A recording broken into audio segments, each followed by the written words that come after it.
Nexus PMG welcomes you to the Bigger Than Us podcast, which we as energy geeks lovingly refer to as the BTU. Bigger Than Us is a podcast that focuses on ideas that will shape the future of our planet and ultimately our existence. We will occasionally lean into energy topics because, after all, it's the key to our collective survival.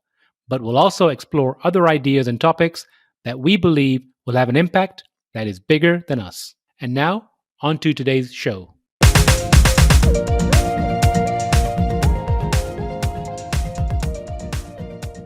Hello, and welcome to the Bigger Than Us podcast. I'm your host, Raj Daniels, and today I'd like to welcome Franz Hochstrasser to the show.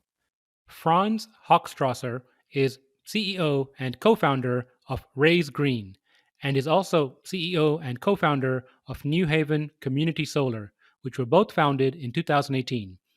He has been working at the intersection of policy, climate change, environmental, and social issues for more than a decade. Prior to graduating from Yale School of the Environment with a focus on sustainable finance, clean energy, and business in 2018, Franz served 8 years in the Obama administration. Franz served as senior advisor to the Special Envoy for Climate Change at the U.S. Department of State, working on the team that successfully negotiated the Paris Agreement.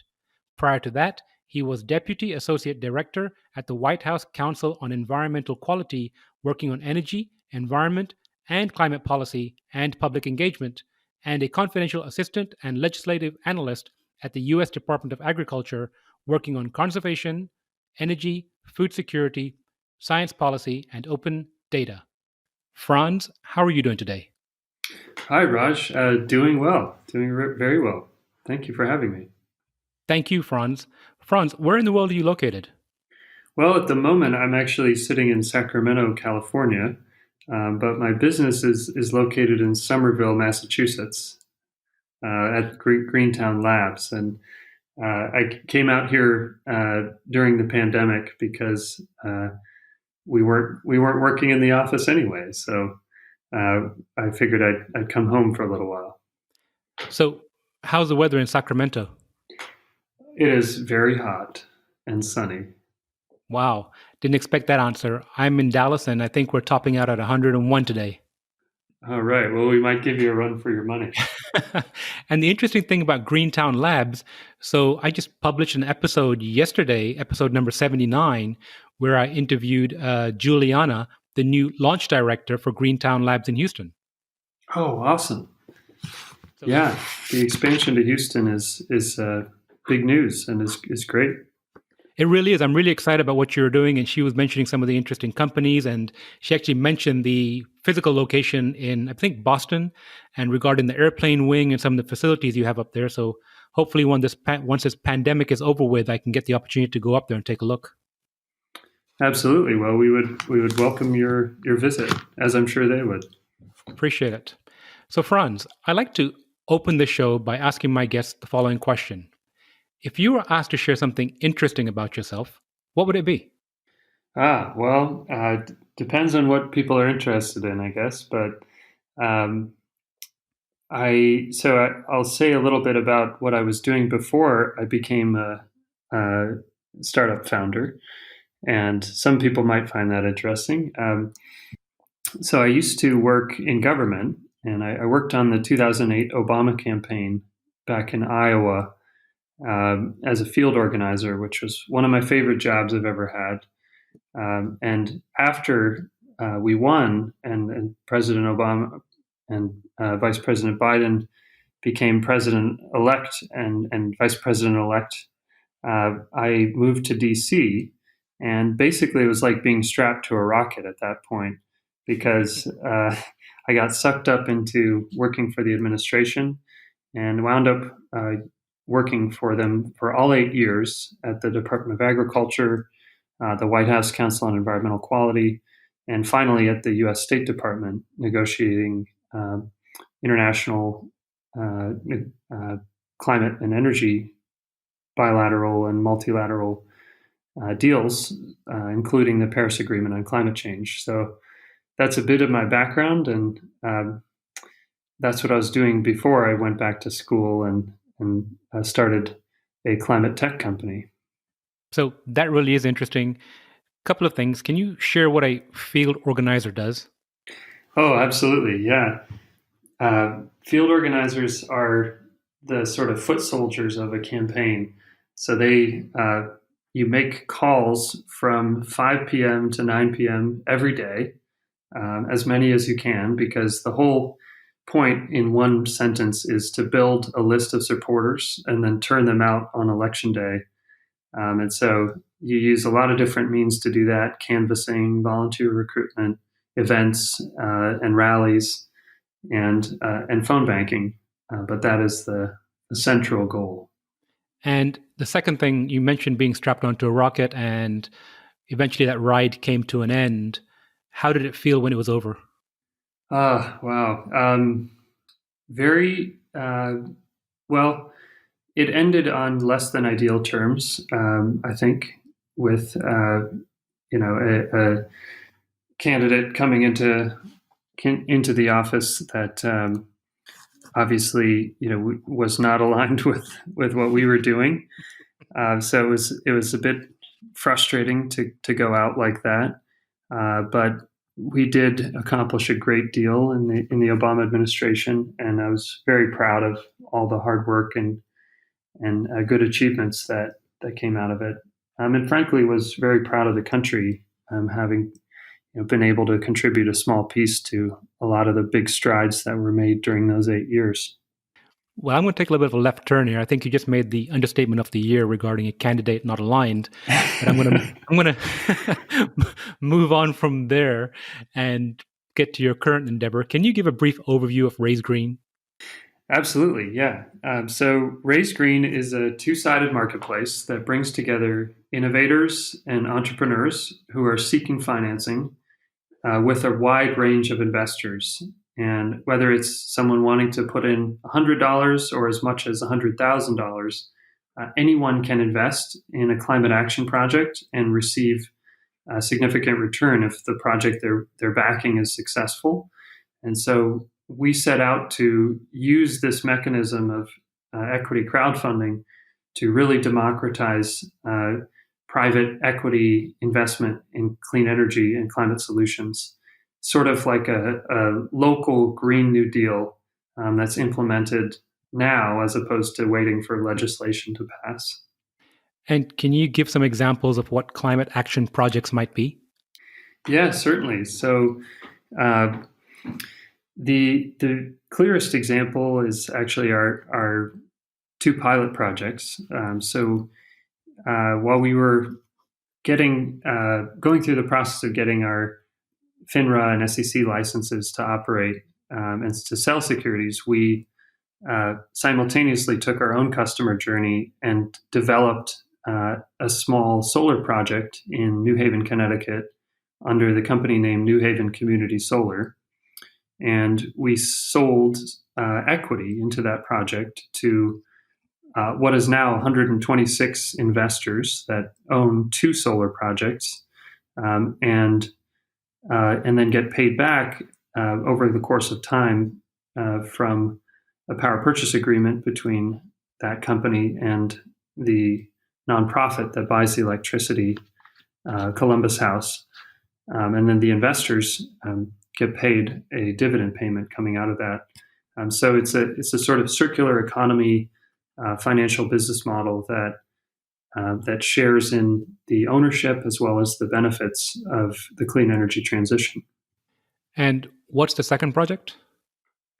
Second project is also a solar project. And in that one, actually, we were able to transact what we believe still is to be the smallest tax equity partnership flip in the country, and it's on an 11 kilowatt array. So if you know of a smaller one, we would welcome that information. But those two solar projects in New Haven provide discounted electricity to 5 affordable housing units that are occupied by formerly homeless or folks struggling with homelessness.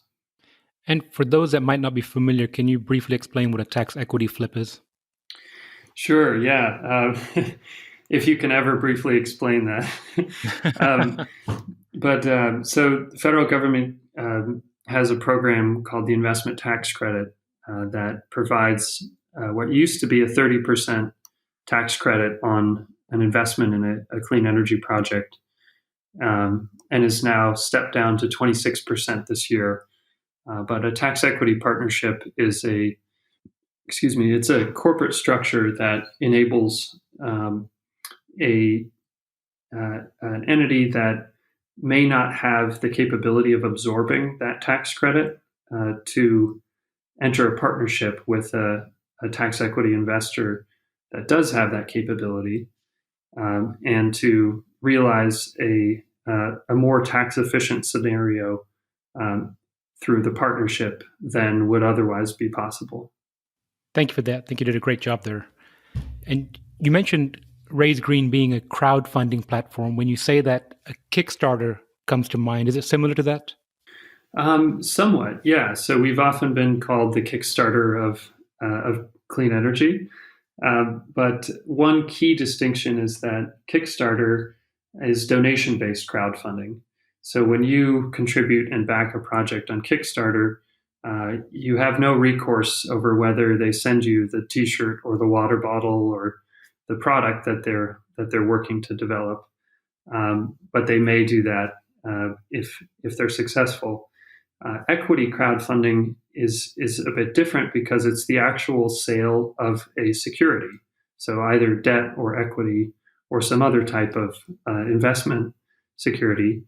And so when you buy a share of or place an investment in a Raise Green project, you actually you get a subscription agreement, and you have you are entitled legally to the profits or use or the payback that comes from that investment.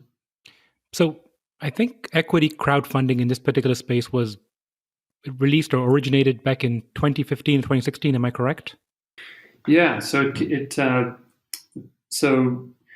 it was finalized in 2012 with the Jobs Act, Jumpstart Our Businesses and Startups, which was signed by President Obama in 2012. And then it took the Securities and Exchange Commission about 4 years from there to finalize the final rule on regulation crowdfunding, which was put out in 2016. So since 2016 to today, the entire securities exemption has only done about 300 million, but it is growing quickly, particularly in this extremely unprecedented and catalytic time in history where small businesses are strapped for cash and are looking for ways to more effectively access financing, and where we see impact investment becoming, the hottest trend in finance. So we are sort of right at that nexus right now as Raise Green. So I remember it being a big deal. I think it was the fall of 2016. And then there were a few companies here in Texas that were doing some investing, or they had projects in oil wells. And there was concerns about people that were unaccredited or even unsophisticated, almost gambling. What are some of the challenges or issues that you've seen around that, or how have you been able to address those issues? Yeah, it's a good question. So investor protection we take extremely seriously, and so does FINRA and the regulator, the SEC. And so there are a lot of very detailed rules around the type of solicitation that's possible. One key one is that we have to have a very robust education section of our website. It's called Education and FAQs. And we want to ensure that anyone who's going to be placing an investment, whether they're putting in, $100 or $100,000, that they understand the process clearly, and that they aren't investing anything that they can't afford to lose, because these are speculative style investments, in the sense that many times these are new companies, and they're relying on often unproven management to make the projects work. And we take great care to select the projects that we list very carefully and do significant due diligence.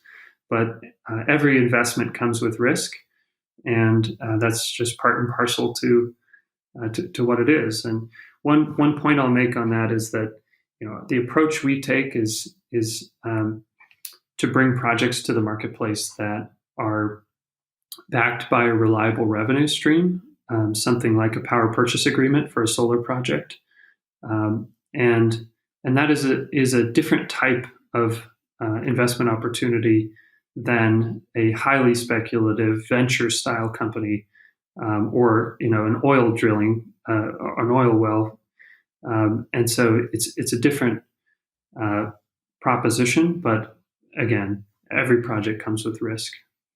So, you mentioned solar a few times. Have you seen any, or has any project developers come to you with any projects that you've said, not right now, or perhaps later? Yes, definitely. We screen projects with what we call the RAISE model. So we start with revenue, and we say, is there a clear path to revenue? And we prefer to have that be through a contracted cash flow, like a power purchase agreement. And then we look at ambition. Can the team deliver on this? Is it impactful, and is that impact socially and environmentally demonstrable? So we're really looking to create verifiable impact investment opportunities for folks. And so we do occasionally hear from companies that don't quite fit that mold, and we have to respectfully decline to issue securities on their behalf. And what's the S and the E? Social and environmental benefit. Appreciate that. So, switching gears a little bit, the crux of our conversation is the why behind what you do. And you very kindly shared your experience, during the previous administration, but then you came out of that and you went back to school. So what's your why? What drives you in this particular area? What's your passion? Yeah. Well, I did spend that 9 years working for Barack Obama and driving for a more inclusive, healthy, and just economy and society. And this really is the manifestation of what I felt like the next step was coming out of that experience, because all through the process of working in the administration at the federal level, which was somewhat abstracted from day-to-day business for folks, I found that the key pain points in nearly every project we worked on were finance and an agency. And so, Raise Green gives individuals the ability to take agency, whether they want to invest some amount of money, put their dollar to work, or they want to put themselves to work by creating their own green job. They can, with the tools that we provide, they can take agency and take action, and do that through activating financing for the types of investment opportunities and infrastructure assets that we really need to transition to a low carbon future. And just to push a little further, so why do you think that that's even more important right now?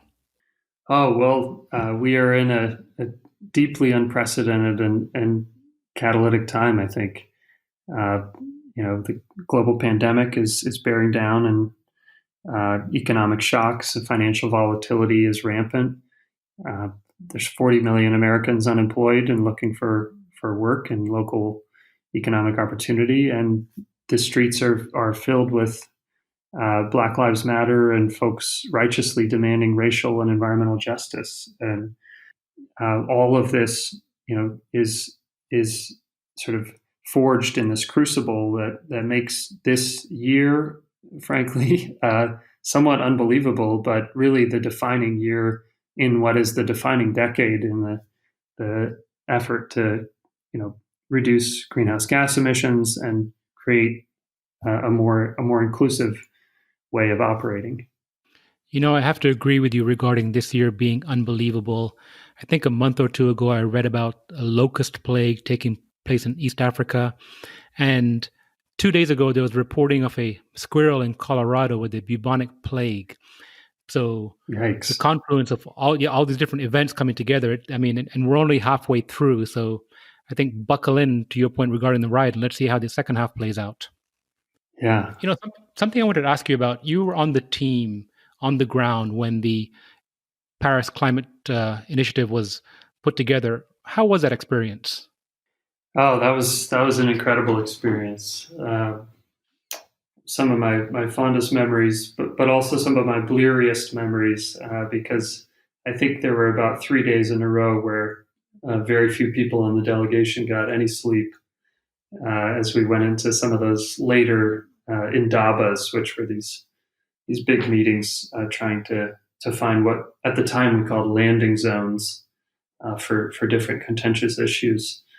But yeah, lots of late nights and hard work, but also really really amazing people and diplomats from all over the world. And yeah, I could talk about that all day. So Well, I'm reading a book right now by Christina Figueres. Is that how you pronounce her name? yeah, Christiana. Yeah. Christiana, yes. I'm reading a book by her right now. And she talks about there was a bomb threat at that time, and there was a question whether to continue with the climate change conversations or not. Were you there at that time? Wow. Yeah, I don't actually remember there being a bomb threat at Paris at COP 21. But I know that is this The Future We Choose, the book that she and Tom Karnak wrote? That's correct. I'm about halfway through it. Great, nice. Yeah, she was a very powerful executive secretariat of the UNFCCC, and we got to meet with her repeatedly, and she was instrumental, really, in breaking a number of the loggerheads around sticky issues. And I don't know if I somehow blocked that out of my memory, but um, but that's an interesting detail. Well, I appreciate you sharing your experience. So you're 8 years with the administration, 2 years with your current organization with Raise Green. What are some of the big learnings you've had along the way? Um, you know, I running a company is much more work than I thought it would be, uh, and it is, you know, 80% probity and only 20% sort of, flash and excitement. So there's so much that goes on behind the scenes to make everything happen, that you never see on the Shark Tank, or the sort of glamorized versions of what entrepreneurship is. And that has been a real sobering lesson. Um, but it is incredibly rewarding to try to bring something new into the world, and to articulate a business plan that really, is not strictly for profit or nonprofit, but is what we call profit for all. And I remain convicted that this is this is a way of building a more uh, functional and inclusive economic system. So I think if there's one thing I've learned in venture world, it's that everything takes about 3 times longer than you think it will, and you just you just have to keep at it and cut through the details. It takes a lot of dedication. I often tell people that in my mind, being entrepreneur looks like when you see a duck on water. the legs are paddling like crazy, but from on top, it looks like it's gliding along just beautifully. But you have Yeah. no idea how hard that duck is working. So I totally appreciate that. So you mentioned, also the concept of, I think you said equity for all or opportunity for all. What was the phrase you used? Oh yeah, profit for all. So Profit for all. yeah, because often, I mean, the legal structures have us divided into for-profit and non-profit, and I like to say that Raise Green is set up to aim for profit for all. I love that profit for all idea. So, you mentioned some of the learnings. What's maybe an aha or surprise moment besides obviously the 3 times as long as it should take or it does take? Surprise moments come every day. um, one of the, I mean, I'll give you some. Well, the best surprise we got was fairly early on, and it actually was one of the most important sort of validating big, big wins for us early on. Is that we co-founded Raise Green while students at the Yale School of the Environment, which at the time was called the School of Forestry and Environmental Studies, and we had a very tough professor for our entrepreneurship practicum, and we were selected for to be a finalist in the Yale Startup Yale, which is a contest, pitch contest, and we ended up pitching that and winning a nice cash prize, and it was incredibly wonderful moment.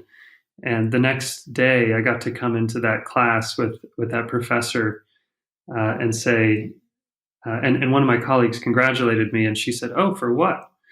And I said, and she said, "Oh, they won, Startup Yale." And my professor just said, "Oh." So that was a nice surprise, to kind of have that moment of brief satisfaction, but lots of challenging surprises as well that have cropped up along the way. Yeah, those moments are few and far between. I hope you had the opportunity to enjoy it at least for a little bit. Definitely. So, what's next for Raise Green? Magic wand, 5 years from now, what does it look like from a team perspective? Maybe not revenue, but kind of deals you're looking at, et cetera. Yeah, we want to, in 5 years, we want to have empowered local communities to create 10,000 community climate cooperatives all across the U.S. that are owned and benefiting the citizens that they serve. So that's everything from a solar project, electric vehicle charging stations, affordable housing, water projects, microgrids, agriculture, all sorts of green infrastructure that we know needs to get built if we're going to move to 100% clean energy and a climate resilient future. And our question is, who owns that infrastructure? And in 5 years, if the answer is the same folks that owned the oil and gas infrastructure and that are benefiting from traditional finance, then we've missed an opportunity to build a economic transition that works for everyone. And right now, you see, the progressive side of politics on the climate front pushing for three main sort of goals around standards, investments, and justice. And we feel strongly that if as I said, if you miss the opportunity to have the transition be a just transition, then that would be a shame. And so that's what we want to help enable. I so agree with you. And I love the idea of climate owned cooperatives. I think, actions like that partnered with cities can go a long way to address some of these challenges we're facing right now regarding, especially around jobs and equity. So really appreciate you sharing that. So Franz, I like to end my show by asking my guest the following question. If you could share some advice or words of wisdom with the audience, what would it be? Yeah. I think it would be that if you believe that something should exist in the world, there is little reason to prevent you from making that thing happen. All of the stuff that we take for granted nowadays was at some point somebody's harebrained idea, and the one good piece of advice I've always received is that everyone kind of carries on as if they know what they're doing, and ultimately, none of us really know what we're doing. But the people that are successful are the ones that just keep doing it. And I feel like, if you have a conviction for seeing something changed in the world, bear that out and double down on it and work hard to try to make that happen. And that's what I would share. And also, check out our marketplace and see if there's something that interests you, whether you want to create a local project finance company and finance it in an inclusive way, or invest in local resilience. These are things that we're trying to do, and that's a shameless plug. So sorry, Raj. But. No problem. I'm going to put a link to your site in the show notes. To echo your advice, I wear a set of t-shirts on a regular basis that says "Impossible comes true" because I believe it. I believe the idea of bringing things to life that you think should exist. And to your point, no one really knows what they're doing, and we all look like ducks, but we're all just paddling away. So I really appreciate that, and I've really enjoyed speaking to you. Is there anything I should have asked you that I did not? I think you covered a lot of ground, but no, I've really enjoyed the chance to speak with you as well, and I'll continue to listen to your show. I think you're bringing a lot of important guests on that can share lessons much wiser than mine. But it's an honor to have a chance to speak with you. Well, Franz, I really appreciate you, and I look forward to watching Raise Green's growth. Well, thank you so much, Raj. I appreciate your time. Thank you for listening. If you like our show, please give us a rating and review on iTunes. And you can show your support by sharing our show with a friend or reach out to us on social media, where you'll find us under our Nexus PMG handle. If there's a subject or topic you'd like to hear about, send me an email, btu@nexuspmg.com, or contact me via our website, nexuspmg.com. And while you're there, you can sign up for our monthly newsletter, where we share what we're reading and thinking about in the clean tech, green tech sectors. Bigger Than Us is a Nexus PMG production.